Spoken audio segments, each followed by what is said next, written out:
In October of 2016, a nurse working a day shift at a busy hospital in Northern Ireland was involved in an unsettling turn of events which left him questioning everything he thought he knew about the world we inhabit. What happened during the Belfast crossover? There has been a public hospital of some shape or form in Belfast since the late 1790s, and today, the city's inhabitants are served by the Royal Victoria, which is also known locally as the RVH. The cavernous red brick buildings that first housed the original facility are still situated on Grosvenor Road, a short walk from the city centre, but the site has steadily expanded over the years to the point where it now sprawls across 70 acres of land. In addition to the localised support and care it provides to the residents of Belfast itself, the RVH also provides specialist services for the rest of Northern Ireland. As well as the main facility itself, there are also 3 other specialist hospitals located on the site. These provide maternity, paediatric and dental care for up to 2/3 of the country's general population. Over the course of the year, the RVH nursing teams will treat over 500,000 different patients, from illnesses as mild as the common cold up to complex and critical heart surgery. In particular, the hospital's accident and emergency unit is perceived to be one of the most stressful but hard-working departments to be found anywhere in the NHS. With staff there having had to endure the most brutal and savage injuries that the country's historic religious and political rivalries have produced. The latter half of 2016 found Ryan Kirkpatrick working at the Royal Victoria as an auxiliary nurse, which involved providing logistics and support for the more qualified nursing practitioners. It was a full-time job, meaning he was permanently stationed at the hospital, but the position was transferable between different departments, depending on their changing levels of demand. This meant that his day-to-day duties could see him working anywhere across the entire site. It was a challenging role, but one that Ryan enjoyed. The flexible nature of his job meant that he was exposed to diverse working practices and challenges he simply would not find if limited to working in just one department. He also enjoyed having the freedom to travel around the different units, interacting with not only his fellow staff members, but also the more regular inpatients. On the afternoon of October 21st, Ryan made his way to work the same way he had done 100 times before. He had spent the last week attached to the acute medical unit, which saw admissions come from not only both of the 2 accident and emergency units that are located at the site, but also cases that local GPs deemed serious in nature. As he walked into the hospital via the main entrance, fully expecting to spend his shift attending the AMU ward, he had no idea of the bizarre and terrifying circumstances that awaited him. Ryan hadn't even managed to finish locking his personal effects away before he was advised that he needed to make his way directly over to main AE department. It transpired that earlier in the afternoon, there had been a serious road traffic collision on the M5 motorway near Carrickfergus. He was quickly briefed that it had involved 4 vehicles, and there were multiple casualties being transported to the RVH, in order to be treated for a mixture of both life-threatening and life-changing injuries.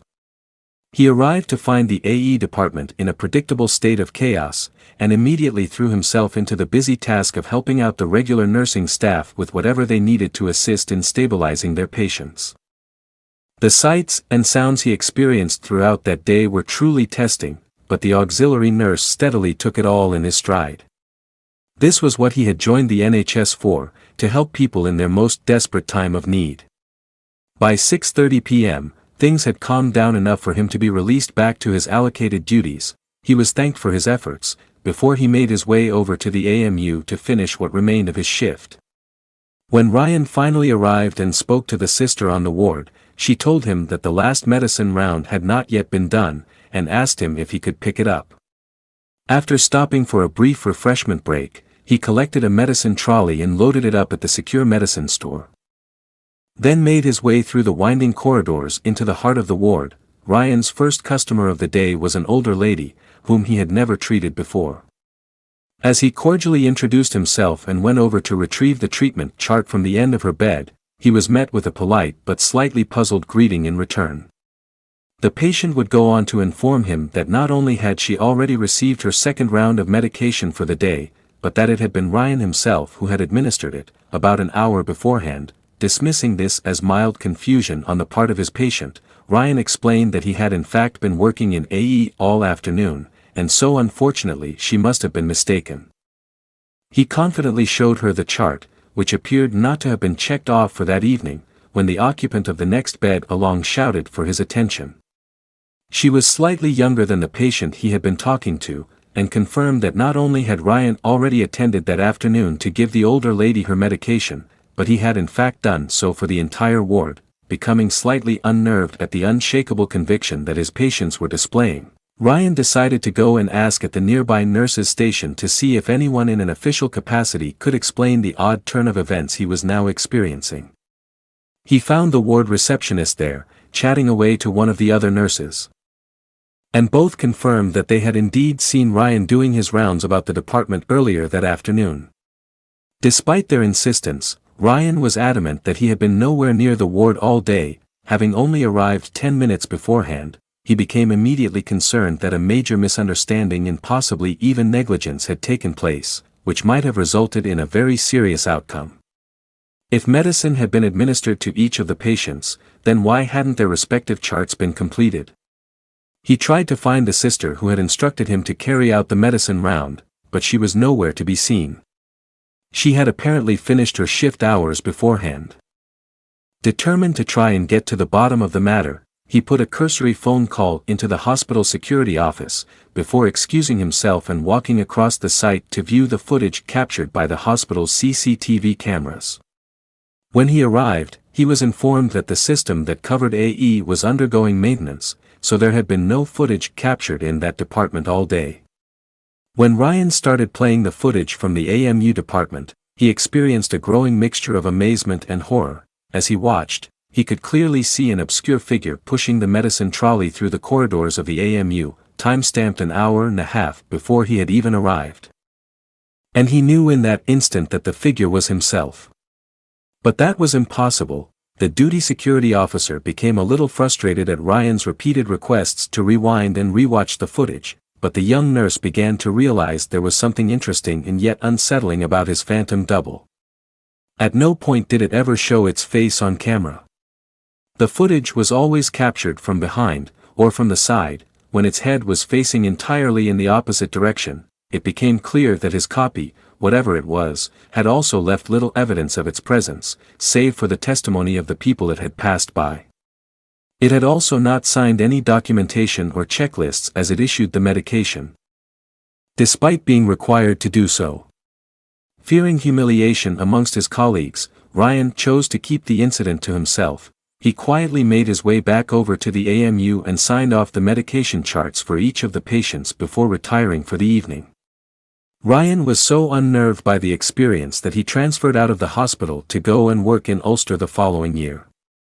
But he has never forgotten that day, and the resultant feelings of dread and unbridled confusion that were now scarred upon his soul forevermore. The events that Ryan describes are extremely unsettling and seem to defy any conventional or rational explanation.